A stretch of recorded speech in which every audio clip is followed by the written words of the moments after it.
আমাদের আজকের প্রার্থনা।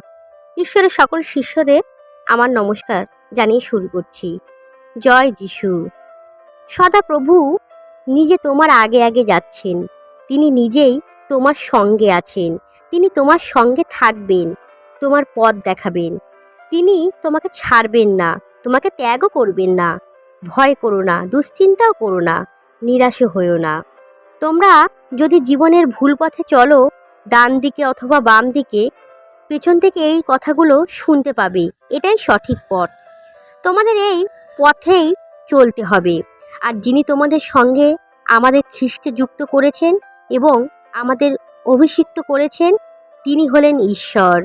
আমরা যে তার নিজস্ব এই কথা নিশ্চিতভাবে বুঝতে তিনি আমাদের ওপর তার ছাপ দিয়েছেন এবং তার সব প্রতিশ্রুতির জামিন হিসেবে পবিত্র আত্মাকে আমাদের অন্তর দিয়েছেন। ঈশ্বর ঈশ্বর আমাদের স্বাস্থ্যকর আশীর্বাদী জীবন দানের জন্য আমরা কৃতজ্ঞ জানাই। ধন্যবাদ প্রভু। আমাদের অন্তরাত্মা শুদ্ধ এবং স্থির রাখার জন্য ধন্যবাদ। জয় যিশুর জয় হোক। আমেন।